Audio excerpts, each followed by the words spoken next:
So welcome everyone to the monthly virtual gathering of the Canadian Ecopsychology Network. Hello, my name is Carol Koziel and I'm the founder of CEN. Today's topic is going to be about horticultural therapy and therapeutic horticulture. Our presenters are Cheney Creamer, is the chair of the Canadian Horticultural Therapy Association. She is an organizational wellness consultant, HeartMath certified coach, and horticultural therapy specialist.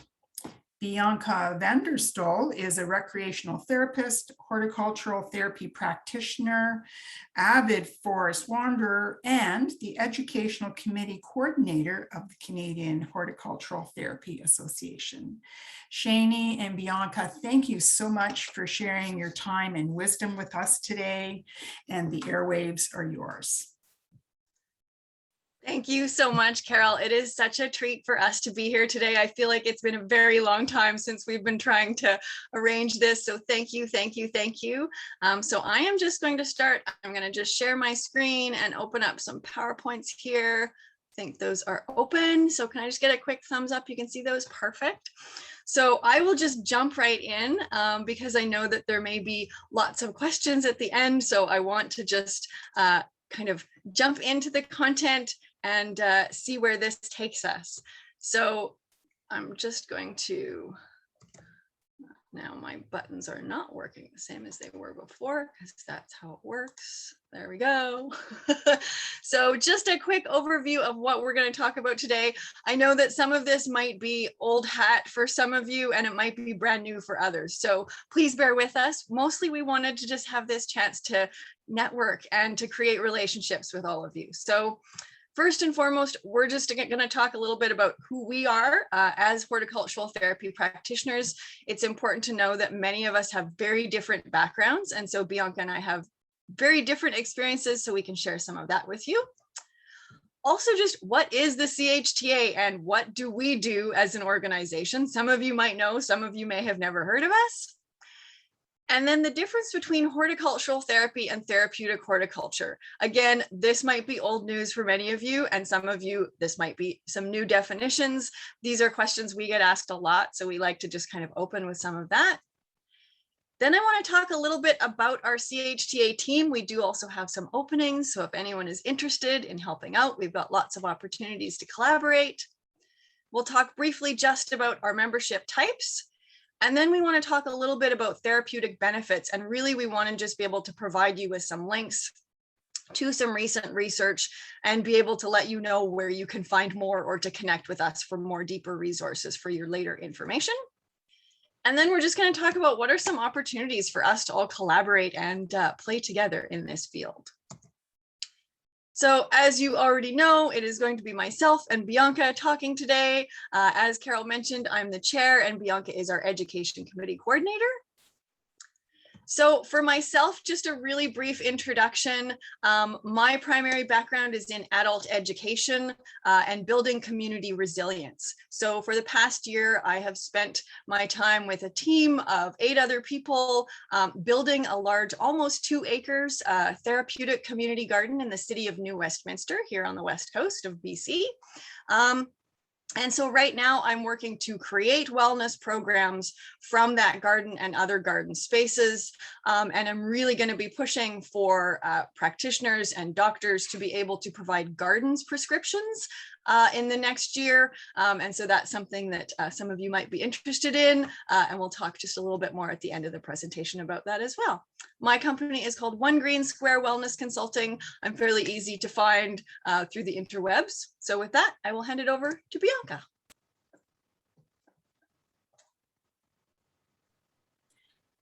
Thank you, Cheney. And so as Cheney was mentioning, we in the field of horticultural therapy are seeing practitioners from this beautiful blend of backgrounds who have all come to a point of specializing using nature as wellness. So I have a background in recreation therapy and dementia-specific practice. So I work on contract with a few different dementia care communities, particularly one called Eden Gardens, which is a Eden alternative site, if anyone has heard of that. And if you haven't, it's well worth looking at. So I specialize my treatment and therapies with older adults in these settings. And here's a tiny glimpse into the beautiful work that I get to do every day. My company is Bianca van der Stoel Horticultural Therapy, and right now I'm based on Vancouver Island in Canada. Just going to try to jump forward. So, sorry about the back and forth here. What is the CHTA? Again, Cheney mentioned some of you may have been exposed to us. Some of you may just be meeting us today. So we are the Canadian Horticultural Therapy Association, supporting members across our country. And our mission is to promote the use and awareness of horticulture as a therapeutic modality, and as both as simple and as complex as that mission can be. And we have used the phrasing of being a social profit organization in the recent year, as we are technically a legal nonprofit, but we do believe that our community and our network is a social profit organization. We have 275 plus members. That's been going up daily. And this has been a massive growth in the past 2 years. We are seeing a really intense increase in interest in horticultural therapy in Canada, which is also reflected in our social media followers. So we use a few different platforms to network and share resources. And that number has also just been exploding as people are becoming more interested in horticultural therapy and therapeutic horticulture. We are a volunteer-run organization.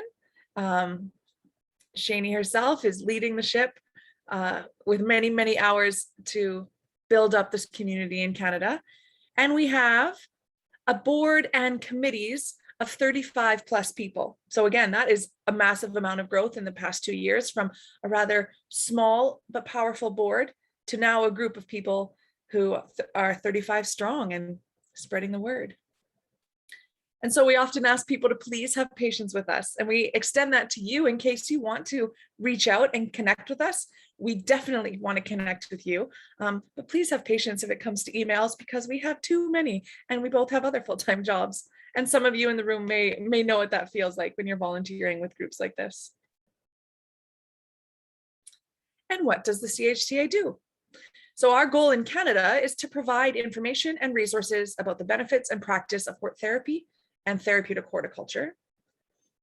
We also are the professional registration process for Canada, but we're seeing that practitioners from across the world are now connecting with us as a high level of horticultural therapy registration.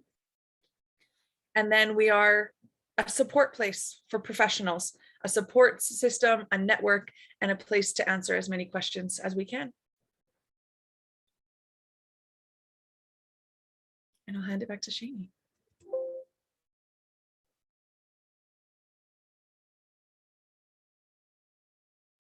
I have no idea what just happened there. Let me just restart. I'm going to actually stop the presentation and go back to the very beginning. Sorry about that, folks. No idea what happened there. There we are. Ta-da. The magic of the internet. All right, so this, back to what we were talking about at the beginning, is defining horticultural therapy and therapeutic horticulture. So this is something that we have been talking a lot about in the past year and a half at least, and we're finding that this is really important information to clarify, not just for those of us who are practicing and who are practitioners, but also for our clients to really understand what is the difference, because many of us, there is some crossover, and so some of us are actually doing both therapeutic horticulture sessions as well as horticultural therapy. So it's really important for our clients to know what the difference is. What are you signing up for? Which session are you wanting to come to? And it's also really important for researchers. So for researchers to know the difference between a horticultural therapy session versus a therapeutic horticulture engagement is very important for them to know. And so that's a piece that we really like to define. So I'll talk a little bit about that now. So horticultural therapy, when we look at horticultural therapy, there's a few things we always want to define. So these are just the specific definitions that we use. So horticultural therapy, it's a formal practice that uses plants, horticultural activities, and the garden landscape to promote well-being for its participants. Next, the most important thing about an actual horticultural therapy session is that it is goal-oriented, it has defined outcomes and defined assessment procedures attached to that therapy session. And then also, most importantly, is that horticultural therapy sessions are administered by professionally trained horticultural therapists. So that's something that's really important to us, that we are keeping those professional standards really high, and that anyone who's delivering horticultural therapy is actually trained in the field of horticultural therapy. So next then, to take a quick look at therapeutic horticulture. So what is the difference? So the first part of the definition sounds very much the same. So therapeutic horticulture, the purposeful use of plants and plant-related activities to promote health and wellness for an individual or group. That part, quite similar. The next part is where it gets a little bit more different. So the goals and the defined outcomes for individuals or participants are not necessarily considered nor clinically documented. They might be, but it's not necessary. So I'm going to describe that just in a little bit more detail and unpack the goals, objectives, and assessments, because that's the place where they really differ. So when we're looking at horticultural therapy and we're talking about the goals, the objectives, and the assessments, these are very specific, they are often very clinical, and they are, at least in some part, predetermined through some form of an interview taking place prior to any therapy sessions. So what that means is whether I'm working with an individual or I'm working with an individual's caregiver, if that individual is not capable of actually communicating their needs to me, I am finding out, why is this individual coming for this therapy session? Are they coming simply for sensory input to see what they will engage with? Or are they coming for a specific physical issue that they are trying to remedy? Or are they coming for social reasons? Are they coming for emotional reasons? So if this is an actual horticultural therapy session, some of that is being predetermined prior to any therapy session actually taking place. So the difference then for therapeutic horticulture is that goals and objectives may or may not be discussed. They might be very flexible, they might be self-directed, they might just be set on that day. So what that means is that if people are showing up for a therapeutic horticulture session, it might be something like an immersive nature walk, where each individual that's showing up maybe has very different goals. Maybe one person is there because they need the physical exercise. Maybe another person is there because they just need some social time. And so the therapeutic horticulture is a little bit less clinical. Those goals and objectives, although they may be discussed at the time, they may be discussed prior. They are not clinical, they are not set, and we're not working towards having assessments that can measure progress. It's more, what did you enjoy about the day, rather than how do you feel we've progressed. So those are some of the differences. I like to give just one more quick definition. So what we like to tell people is, it is the difference between, are you going for therapy or are you simply engaging in something therapeutic? So we encourage both of these things. We support both of these things. We encourage everyone to do both, but they are slightly different. So that's what we like to say. So this is a picture of one of the playstations that I had a volunteer build at one of the centers that I work at quite frequently. And so know that this type of a play station or a nature immersion station, this is in an elder care center. This could be something where if I have a horticultural therapy session with a client, I might bring them to this station with a particular goal, with a particular objective in mind, and I will be applying a particular assessment to see how they do that day and that session.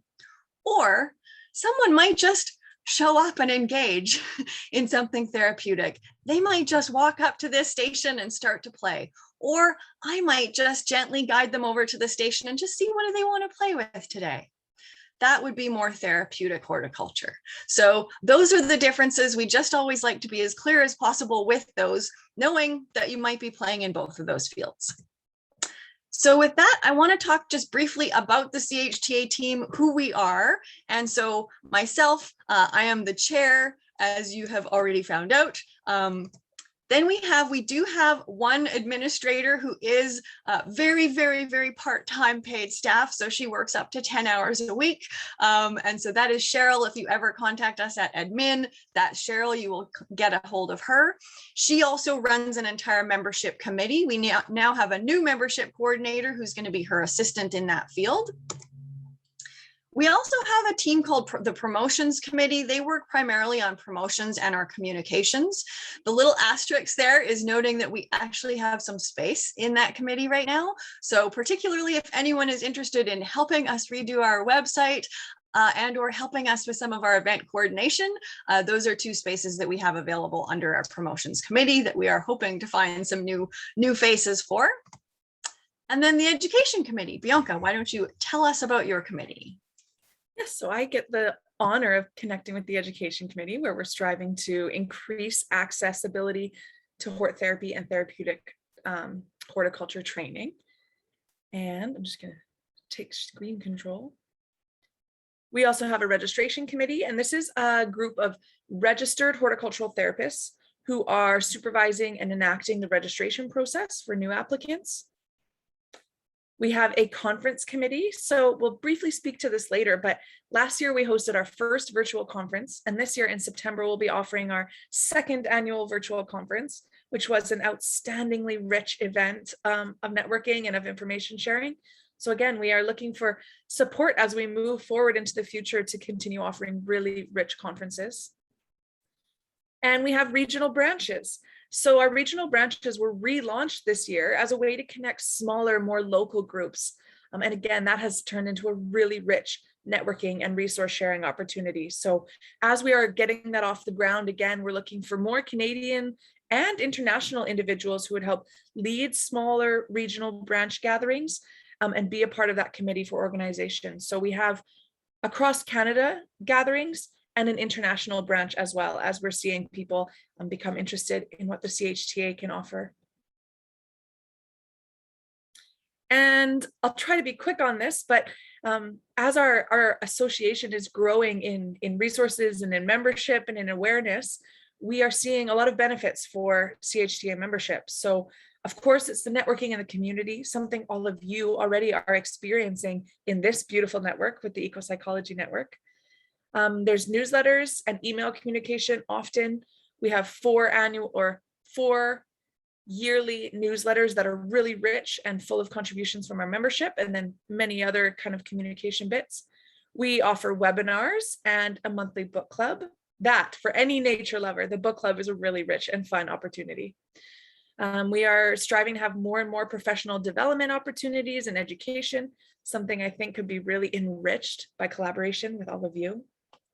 And then we have a members only website or webpage on our website that offers access to updated research, a book list, assessments, different marketing materials, and much more.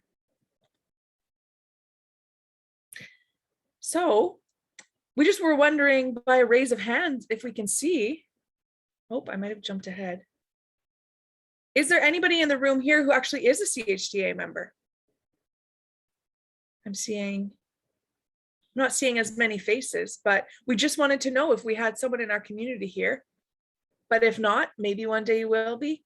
April, sorry, I see you joining in. And if not, I'm so glad that our two groups are finally meeting. I'm so glad. I think we share a lot of common goals. Okay, and then Cheney, do you want to speak quickly to this? Yes, as long as I can unmute myself without moving too far ahead, I'll be good. So, so just to give you just a really quick overview of our memberships for folks who don't know, we do have 3 basic memberships. So you do not have to be a practicing horticultural therapist or a registered horticultural therapist to join and be a member and just be a part of our network. So we do have a student membership and an individual membership that both offer all of the same benefits that Bianca just mentioned.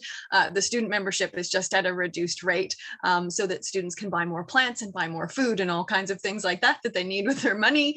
Then we also offer something that we're probably going to switch and call it an organizational membership, because what we find is that business and institutional is just too much of a mouthful. But really, the business and institutional membership is open to any organization, whether it be for-profit or non-for-profit or social profit, as we like to say. And so this really is an opportunity for us to start allowing people in the field, in the business, to have their own little networking community, and to be able to provide extra promotion and resources and just a bigger network. So for any of our business or organizational members, we offer all kinds of advertising and promotions of any of your events. Also, if you're ever looking for employees or volunteers or that kind of thing, we're happy to do recruitments for you as well. Even if you just need letters of support, that kind of thing for your organization, that's something that's really common for us that we do for our business members.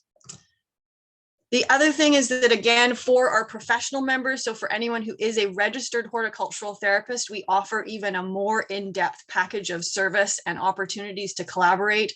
We found that really our professionals really needed more professional development opportunities, more networking opportunities, more kind of keep your education up to date opportunities. And so for that, we do also offer specialized memberships for our professionals so that they also have their own professional network to continue to engage with as well. Back to you, Bianca. Nice. So this slide, I won't spend a lot of time on because all of you are probably exposed to this growing body of evidence around wellness in nature and using horticultural practices for wellness. However, we are seeing just, again, a massive increase in the amount of horticultural therapy specific research. So we have some really foundational individuals pushing research, but every time we search, we're seeing new articles. So rather than talking about those, because if I start, I won't stop.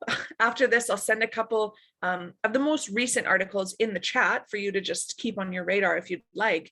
But we're seeing this as such an affirmation of the time and of this being the time that hospitals and communities and care groups are looking for therapies and wellness in nature, such as this. So I'll share that in a moment. Well, we go to the next slide. Oh gosh. So Cheney, maybe I'll let you chat about this and then I'll send a few of those research articles in the chat. Perfect. Sorry.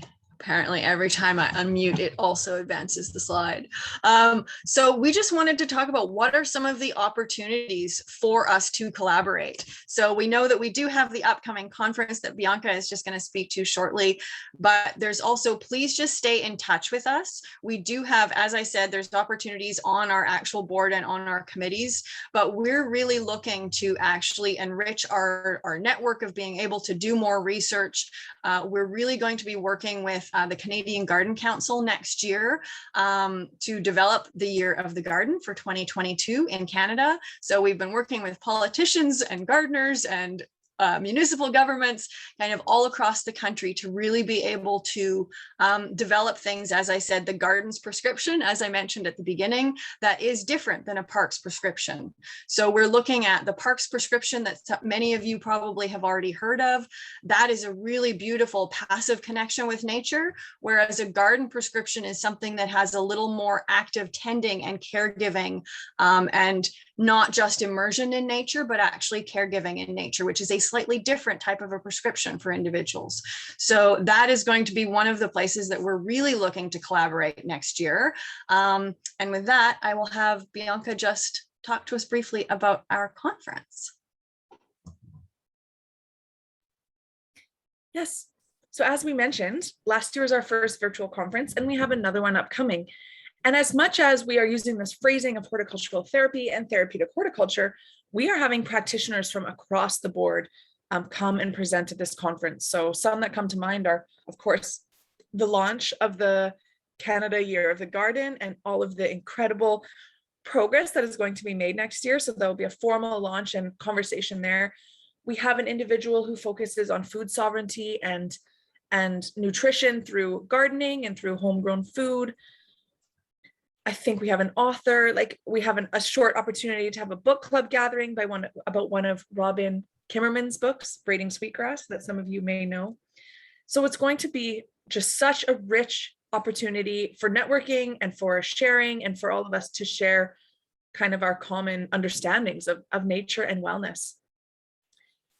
And so, in the sake of leaving time for questions and answers, I hope you caught everything as we spoke quickly, but we just want to thank you for inviting us to join into your community, for inviting us to share our lens and our perspective. And I hope that as you listen, you're hearing or you're having inspiring ideas about how we could collaborate and about how our work already aligns maybe with different titles and with different lenses. So thank you for having us. Thank you for listening. If you would like to email me, my email is education@chta.ca. Cheney can be reached at chair@chta.ca. And again, we invite you to send us anything, whether it's just an introduction and a chance to connect, whether you have a resource you'd love to share, whether you think you might be able to offer us some of your skills in education for our network. So please reach out, and I'll hand this over to Cheney before we have questions and answers. This is something I just always like to ask at the end of a presentation, just for our interest and to know kind of who's in the room and what is interesting for all of you. So if you wouldn't mind just starting us off in the chat with just sharing what was helpful for you from this presentation, and or what did you enjoy, or what do you want to learn more of? So just feel free to just start kind of typing some of that into the chat. What did you find really helpful from today? And with that, I will stop sharing my screen here, and then we will open it back up to be able to